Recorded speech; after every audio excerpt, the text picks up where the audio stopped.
तो hello welcome dear friends, welcome back to my channel from JP Yadav. आप सभी का मेरे इस चैनल फ्रॉम जेपी यादव पे स्वागत है। तो दोस्तों, आज के इस वीडियो पे हम जो ब्लड रिलेशन टॉपिक है, रक्त संबंध, उसका आज की प्रिपरेशन करेंगे।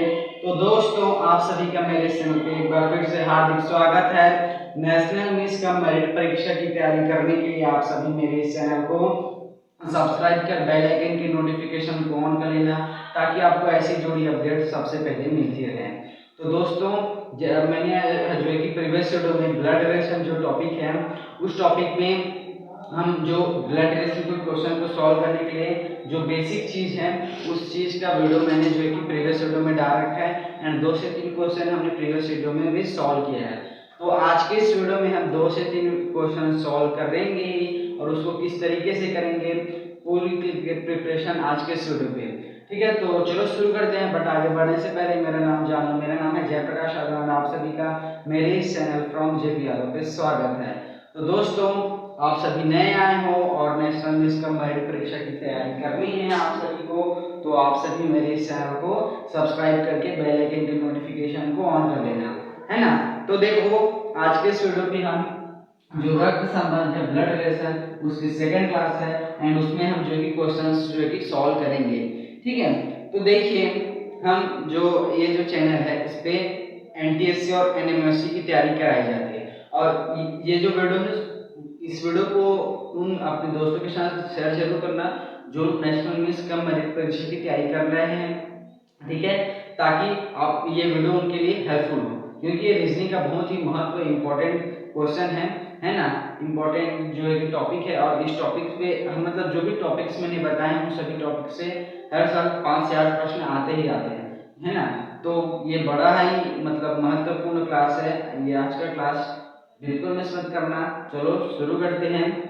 ठीक है, और सभी लोग अच्छे से ध्यान देना। स्क्रीन पे पूरी डिटेल से आज के इस वीडियो पे होगी ब्लड रिलेशन टॉपिक की। ठीक है, तो देखिए, अभी आप लोगों को मतलब नोटिफिकेशन नहीं है, तो जब नोटिफिकेशन आएगा तब मैं उसका वीडियो भी मतलब बना दूंगा। और अभी हम जो रीजनिंग के टॉपिक है, उन सभी टॉपिक्स को कवर कर रहे हैं जल्द से जल्द, है ना। तो आज के इस वीडियो पे हम ब्लड रिलेशन टॉपिक को शुरू करेंगे, मतलब सेकंड क्लास है। एंड उसमें जो है कि क्वेश्चन सॉल्व करेंगे। ठीक है, तो सभी चीज की मैंने डिटेल से जानकारी दे दी। अब हम अपनी क्लास को शुरू करते हैं बिना किसी देरी के, है ना। और नए हो तो चैनल को सब्सक्राइब करना, और अच्छा लगेगा तो वीडियो को लाइक करना, और अच्छा सा कमेंट करना। ओके, तो चलो शुरू करते हैं। ठीक है, ये है मेरा एनएमएससी क्लास। मैं इस चैनल पे एनएमएससी की जो है कि तैयारी कराता हूँ, है ना। तो दोस्तों, ये आज के इस वीडियो पे हम जो कि क्वेश्चन सॉल्व करेंगे, ताकि आपके जो डाउट्स है वो क्लियर हो जाए। तो चलो शुरू करते हैं बिना किसी देरी के। ओके, चलो दोस्तों, अब हम क्वेश्चन सॉल्व करना शुरू करते हैं। मैं क्वेश्चन जो है कि सॉल्व कराता हूँ आपको। ठीक है, तो पहला क्वेश्चन है, ठीक है, आपके आपके दादा आपके दादाजी के बेटे की पत्नी पत्नी का भाई आपका क्या लगेगा। तो ये है हमारा क्वेश्चन। ठीक है, अब इसके 4 ऑप्शंस हैं, देख लो। ठीक है, दादा दादा चाचा, ठीक है, तीसरा नाना नाना, और चौथा है मामा। ठीक है, ये 4 ऑप्शन है हमारे पास, और ये जो है कि अब हमको क्वेश्चन सॉल्व करना है। ठीक है, तो देखिए ध्यान से समझना, है ना। आपके दादाजी के बेटे, है ना, हमारे दादाजी के बेटे, यानी कि हमारे क्या हुए, चाचा, या हमारे चाचा। ठीक है ना। आपके दादाजी के बेटे कौन हो सकते हैं, आपके चाचा या आपके पापा भी हो सकते हैं। ठीक है, आपके चाचा या आपके पापा दोनों हो सकते हैं। ठीक है, अब देखिए, अब हमारे चाचा या हमारे पापा, उनकी जो पत्नी है वो हमारी माँ या चाची लगेगी, है ना, वो हमारी चाची लगेगी, ठीक है। इनकी जो पत्नी है वो हमारी चाची लगेगी, है ना। और जो हमारी चाची हैं उनके भाई है ना, और उनके भाई और हमारा मतलब क्या कॉम्बिनेशन, ठीक है। मेरे दादाजी और उनके बेटे, मेरे दादाजी के बेटे कौन हो सकते हैं, मेरे चाचा या पापा, है ना। और मेरे चाचा या मेरे पापा की पत्नी मेरी चाची या मेरी माँ हो सकती है, ठीक है ना। और मेरी माँ या मेरे चाचा के भाई कौन हो सकते हैं, मेरे मामा, क्योंकि इनमें और इनमें जो कॉम्बिनेशन है वो मामा भांजा का कॉम्बिनेशन है, मामा भांजा का कॉम्बिनेशन है, ठीक है। तो यहाँ पे हमको पूछा गया कि आपका मतलब जो इनके हमारे दादाजी हैं उनके बेटे कौन है, हमारे चाचा या हमारे पापा, है ना। और हमारे चाचा या हमारे पापा की जो पत्नी है वो हमारी चाची या हमारी माँ होगी, ठीक है। और हमारी माँ या जो हमारी चाची हैं उनके भाई को हम मामा बोलेंगे, है ना। तो वही जो है कि वो पूछा जा रहा है हमको कि आपके दादाजी के बेटे की जो पत्नी है उनके भाई आपका क्या रहेगा। तो हमारे दादाजी के बेटे हमारे चाचा या हमारे पापा हुए, और हमारे चाचा की पत्नी चाची हुई, और उनके भाई को हम मामा बोलेंगे, क्योंकि हम अपने जो मम्मी हैं उनके भाई को हम मामा बोलते हैं, तो वो चाची भी हमारी माँ समान है और उनके भाई को हम मामा ही बोलेंगे। तो इसका जो फाइनल आंसर है वो चौथा हो जाएगा मामा। मामा इज अ राइट आंसर हो जाएगा इसका, ठीक है। तो इस तरीके से ये क्वेश्चन हुआ। अब हम ये क्वेश्चन आपको पता चल होगा, है ना, कि किस तरीके से मैंने सॉल्व करा, है ना। जैसे जैसे मतलब इसमें बोला जाता है वैसे वैसे हमको करना है, और कॉम्बिनेशन देखने की आपको सबसे पहले इस तरीके के क्वेश्चन को सॉल्व करने के लिए आपके पास ये दिमाग होना चाहिए कि कौन रिश्तेदार को कब और कहाँ कैसे बोलना है ना, कि कब हमको उसको हम कब कहाँ बोलेंगे, है ना। जैसे कि मैं अपने मतलब कि जहाँ पे दादाजी के बेटे तो चाचा या पापा, तो इस तरीके से मेरे दादाजी के बेटे को मैं क्या बोलूँगा, मेरे मामा के जो भाई हैं उनको क्या बोलूँगा। इस तरीके से आपके माइंड में होना चाहिए कि मैं किस रिश्तेदार को कैसे मतलब कि किस किस किस कौन सा रिश्तेदार मानूंगा, ऐसे आपके दिमाग में होना चाहिए, है ना। तब आप क्वेश्चन को आसानी से सॉल्व कर पाओगे, ठीक है। तो ये क्वेश्चन इस तरीके से है कि हमको क्वेश्चन में पूछा गया है आपके दादाजी के जो बेटे हैं उनकी पत्नी का भाई को आप क्या बोलोगे, ठीक है। तो देखिए, मेरे दादाजी के जो बेटे हैं वो मेरे चाचा या मेरे पापा हो सकते हैं, और मेरे पापा या जो चाचा हैं उनकी पत्नी चाची या माँ हो सकती है, और उनके भाई को मैं मामा बोलूँगा, क्योंकि मेरी जो मम्मी है उनके भाई को मैं मामा ही बोलता हूँ, तो जो मेरी चाची है उनके भाई को भी मैं मामा ही बोलूँगा। और ये चौथा ऑप्शन है मामा, ये वाला हमारा राइट आंसर हो जाएगा, मामा वाला, ठीक है। तो ये क्वेश्चन इस तरीके से सॉल्व करा। अब हम जो है कि नेक्स्ट क्वेश्चन सॉल्व करते हैं, ठीक है। ये क्वेश्चन आपको हम सब मतलब समझ में आया होगा, है ना। तो अब हम जो है कि नेक्स्ट क्वेश्चन सॉल्व करते हैं, एंड अपने जो प्रीवियस ईयर के जो भी क्वेश्चंस मेरे पास अवेलेबल हैं मैं उन सभी क्वेश्चंस को सॉल्व कराने की कोशिश करूंगा आज के इस वीडियो पे, ठीक है। तो देखिए, अब हम सेकंड क्वेश्चन सॉल्व करते हैं। आपके आपकी जो बुआ है, आपके बुआ बुआ के पति के सास आपकी क्या लगेगी, आपकी क्या लगेगी, क्या लगेगी, ठीक है। तो देखिए, ध्यान से समझना है ना। इसमें चार ऑप्शन भी दिए, मैं उन सभी ऑप्शन को लिखता भी हूँ यहाँ पे। पहला ऑप्शन दी है दादी, बड़ा मजेदार क्वेश्चन है, सॉल्व करने में मजा भी आएगा, ठीक है। दूसरा दिया है नानी, तीसरा दिया है मामी, ठीक है। और चौथा दिया है बुआ, चौथा दिया है बुआ। अब ये हमारे चार ऑप्शन हुए। अब हम क्वेश्चन सॉल्व करते हैं। देखिए, यहाँ सेकंड क्वेश्चन है ना। अब हम क्वेश्चन सॉल्व करते हैं। तो देखिए, आपकी जो बुआ है, यानी कि जो आपकी बुआ है, मतलब कि आपके पापा के भाई कौन हुई, मतलब आपके पापा जी के जो बहन है वो आपकी बुआ हुई। तो जो बुआ के पति को आप फूफा बोलोगे, है ना। जो हमारी बुआ है उनके पति को हम फूफा बोलेंगे, और हमारी फूफा की सास यानी कि हमारी वो दादी हो, क्योंकि सास मतलब कि फूफा की सास मतलब कि समझो यहाँ पे जो बुआ के पति के सास बोला जा रहा है ना। तो समझते हैं इसको किस तरीके से सॉल्व करना है। चलो ठीक है, ये जो पहला कॉम्बिनेशन है ये मैं है ना, और ये जो हमारी बुआ है ना। अब ये जो हमारी बुआ हुई और जो बुआ के पति हैं उसके पति को मैं फूफा बोलूंगा, ठीक है। अब जो हमारे फूफा जी हैं उनकी सास हमारी क्या लगेगी, ठीक है। तो देखिए ध्यान से समझना।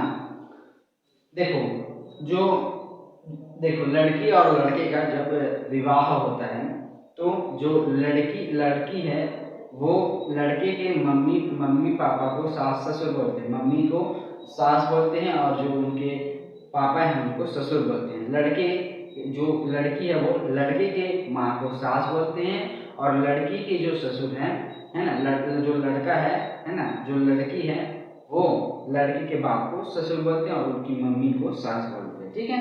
तो उसी प्रकार से जो लड़का है वो लड़की की मम्मी को सास कहेगा और लड़की के जो पिताजी हैं उनको ससुर बोलेंगे। तो जो मेरी बुआ है ना, तो मेरी जो बुआ है उनकी माँ को सास बोलेंगे कौन, मेरे फूफा जी है ना, क्योंकि मेरे बुआ की पति को ही मैं फूफा बोलूंगा। और जो मेरी फूफा हैं उनकी सास कौन होगी, मेरी दादी, क्योंकि देखो मेरी बुआ की जो माँ है उसको मेरे जो फूफा जी हैं वो सास बोलेंगे, ठीक है ना। तो मेरी जो बुआ हैं उनके पति मेरे क्या हुए, फूफा है ना। तो ये कौन हुए, मेरे फूफा जी हुए। और मेरे फूफा जी की सास कौन होगी, मेरी जो बुआ है उनकी माँ, यानी कि मेरी जो बुआ है उसकी माँ को मैं क्या बोलूँगा, दादी, क्योंकि मेरी जो बुआ हैं और मेरे जो पापा हैं वो उन दोनों में भाई बहन का कॉम्बिनेशन है। और जो मेरी दादी हैं वो इनकी मम्मी हैं और जो मेरी बुआ की पति है वो मेरे फूफा हुए और मेरे फूफा की सास कौन हुई, मेरी दादी। यानी कि जो हमारी बुआ हैं उनके जो पति हैं वो कौन हुए, हमारे फूफा है ना। और हमारे जो फूफा जी हैं वो सास किसको बोलेंगे, जो हमारी बुआ की माँ है उसको। तो हमारी बुआ की जो मॉम है वो कौन हुई, हमारी दादी हुई है ना। तो जो जो ये हमारी बुआ है ना, वो हमारी बुआ की माँ हमारे जो फूफा जी हैं उनकी सास होगी और वो हमारी दादी लगेगी। तो जो पहला ऑप्शन है वो इसका राइट आंसर, फाइनल आंसर हो जाएगा दादी। दादी इसका राइट आंसर हो जाएगा, ठीक है। तो इस तरीके से ये क्वेश्चन सॉल्व हुआ। अब हम नेक्स्ट क्वेश्चन, होप सो आपको समझ में आ गया, मैं इसको एक बार और अच्छे से एक्सप्लेन करता हूँ। देखो हमको क्वेश्चन में पूछा गया है आपके बुआ के पति की सास आपकी क्या लगेगी। तो देखो आपकी बुआ के पति कौन हुए, आपके फूफा हुए है ना। हम अपने जो बुआ है उनकी पति को फूफा बोलते हैं। अब देखिए सास और ससुर का कॉम्बिनेशन कैसे होता है, जब लड़की और लड़की का विवाह होता है ना, तो जो लड़की है वो लड़के के बाप को ससुर बोलता है और लड़की की माँ को, जो लड़का है उसकी माँ को सास बोलते हैं। ठीक उसी प्रकार से जो लड़का है वो लड़की की जो मॉम है उसको सास बोलेगा और उसके फादर को ससुर बोलेगा, ठीक है। तो उसी प्रकार से यहाँ पे बोला गया है कि जो हमारे बुआ के पति यानी कि हमारे फूफा की जो सास है वो हमारी क्या लगेगी, यानी कि जो हमारी बुआ है उनकी माँ हमारे पति की सास लगेंगे। तो जो हमारी बुआ की माँ कौन होगी, हमारी दादी, क्योंकि बुआ कौन है, हमारे पापा की बहन है ना। और हमारी बुआ की और हमारे पापा की माँ कौन होगी, हमारी दादी होगी। तो जो दादी वाला ऑप्शन है, first option is the correct answer, दादी जो है इसका राइट आंसर हो जाएगा, क्योंकि हमारी बुआ की जो मतलब हमारी जो बुआ की माँ है उसी को ही हमारे फूफा जी सास बोलेंगे। तो इसका राइट आंसर हो जाएगा दादी। आपको ये क्वेश्चन समझ में आ गया होगा ऐसी आशा करता हूँ मैं। अब हम नेक्स्ट क्वेश्चन सॉल्व करते हैं, 2 से 3 क्वेश्चन और सॉल्व करेंगे, उसके बाद हम नेक्स्ट क्लास में मिलेंगे। तो चलो शुरू करते हैं, 2 से 3 क्वेश्चन और जो है कि सॉल्व कराना आपको शुरू करते हैं। तो देखिए अब तीसरा क्वेश्चन सॉल्व करते हैं। तो चलो दोस्तों अब तीसरा क्वेश्चन सॉल्व करते हैं, ठीक है। तो देखिए यहाँ पे क्वेश्चन पे क्या बोला जा रहा है इसको ध्यान से समझना, उसके बाद हम क्वेश्चन सॉल्व करेंगे, ठीक है। तो देखिए यहाँ पे क्वेश्चन पे क्या बोला जा रहा है, क्वेश्चन को 2 से 3 बार अच्छे से पढ़ते हैं ताकि हम क्वेश्चन पे क्या बोला जा रहा है वो चीज़ हमको अच्छे से समझ में आए।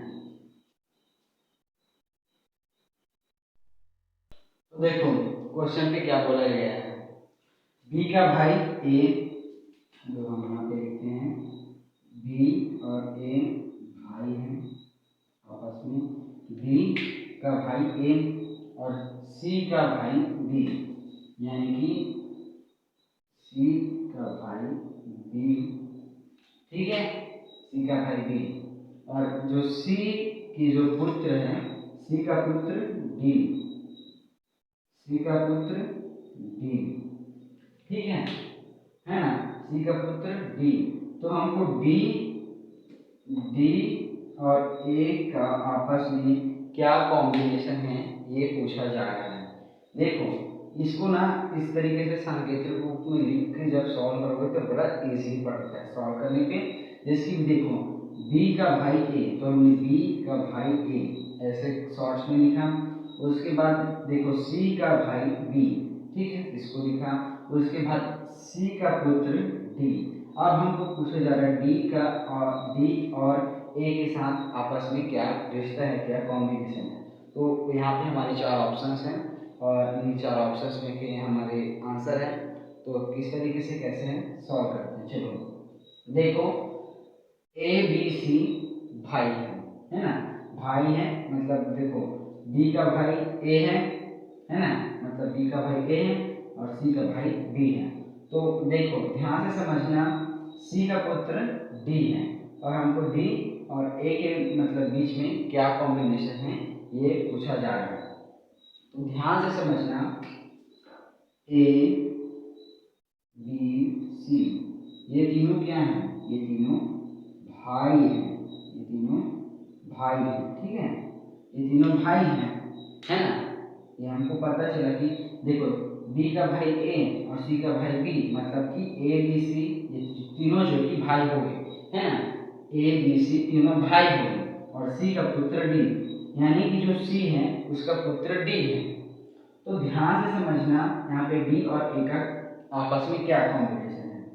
अब देखो यहाँ पे अपने आप को इमेजिन करो और तुलना करो। देखो हमारे जो पापा लोग हैं वो कितने भाई हैं, 3 भाई हैं, ठीक है, और उन 3 भाइयों में से जो एक मेरे पापा हैं उनका मैं बेटा हूँ। तो देखो जो मेरे पापा के भाई लोग हैं और मेरे से उन दोनों का क्या आपस में क्या संबंध है। तो इस तरीके से इस क्वेश्चन को सॉल्व करोगे। देखो सी का पुत्र डी है, यानी कि जो बी है और ए है इनके बीच में चाचा भतीजे का संबंध है। ए जो है ए का भतीजा डी है, मतलब कि जो बी है वो ए का चाचा है और बी भी मतलब कि डी का चाचा है। तो इसमें जो है कि चाचा भतीजे वाला कॉम्बिनेशन है, ध्यान से समझना, क्योंकि ए बी सी भाई है और सी का पुत्र मतलब डी है, यानी कि ये जो ए बी का भाई सी है और उस सी के बेटे डी है। तो देखो अपने जो भाई है उसके बेटों को क्या बोलते हो, भतीजे बोलते हो, है ना, और जो आपका भतीजा वो आपको चाचा बोलता है ना, और आप भतीजा किसको बोलते हैं, अपने भाई के बेटे को, और आपको चाचा कौन बोलते हैं, आपके जो भाई का लड़का है जो उसका बेटा है वो आपको चाचा बोलेगा, आपका जो उसका भाई का जो संतान है, लड़का है या लड़की जो भी है वो ही आपको चाचा बोलेगा। तो ध्यान से समझना, ए बी सी तीनों जो है कि भाई हैं और सी का पुत्र डी है। तो देखो सी का पुत्र डी हुआ, तो देखो ध्यान से समझना, ए बी सी आपस में भाई, तो सी का जो डी है वो सी का बेटा है। तो देखो जो चाचा, देखो अब बात आई कि डी और ए में आपस में क्या कॉम्बिनेशन है। तो ए बी सी भाई है, सी का पुत्र डी है। तो एक बात ध्यान से समझना, यहाँ पे जो अपने भाई का लड़का है, जो अपने भाई का लड़का है उसको आप क्या बोलोगे, या आप दोनों के बीच में क्या कॉम्बिनेशन है। तो देखो आपके जो भाई का संतान है ना, आपका जो भाई का संतान है उसको आप भतीजा बोलते हो, है ना, क्योंकि रिश्तेदार तो हम जो कि अपने भाई की जो बेटे हैं जो भी संतान है उसको हम भतीजा बोलते हैं, और जो हमारे भाई का जो संतान है जो भी है ना, वो भी हमको चाचा बोलेगा। तो इसमें चाचा और भतीजे वाला कॉम्बिनेशन है, ठीक है। तो देखो इसमें चाचा भतीजे वाला कॉम्बिनेशन, तो सिंपल से जो चौथा ऑप्शन है उसको दिया है, तो जो राइट आंसर है वो चाचा हो जाएगा, है ना, चाचा हो जाएगा।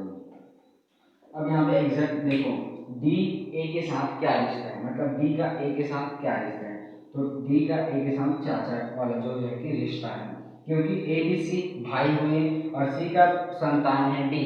और मतलब देखो, भतीजा किसको बोलोगे, जो अपने भाई का संतान है उसको आप भतीजा बोलोगे, और जो आपके भाई का संतान है वो ही आपको चाचा बोलेगा। तो इसका जो फाइनल आंसर है वो चौथा ऑप्शन चाचा हो जाएगा। और होप सो ये आपको आंसर समझ में आया होगा। ठीक है, तो समझ आया होगा तो एक लाइक मेरे लिए। और आज के इस क्लास में इतने हैं दोस्तों, मिलते हैं अगले वीडियो में, तब तक के लिए शेयर सब्सक्राइब एंड लाइक। और इस वीडियो को एंड तक देखने के लिए धन्यवाद। और नेशनल मिस कम मेरिट परीक्षा की तैयारी करने के लिए आप सभी मेरे इस चैनल को सब्सक्राइब कर बेल आइकन की नोटिफिकेशन को ऑन कर लेना। और वीडियो कैसा लगा कमेंट सेक्शन में जरूर बताना, और इस वीडियो को अपने दोस्तों के साथ शेयर जरूर करना जो नेशनल मिस कम मेरिट परीक्षा की तैयारी कर रहे हैं। तो आज के इस वीडियो पे इतना ही, मिलते हैं अगले वीडियो में। ठीक है, तब तक के लिए best of luck, keep study and अच्छे से अपने प्रिपरेशन में व्यस्त रहकर सिलेक्शन ले लो। ठीक है, तो चलो मिलते हैं अगले वीडियो में।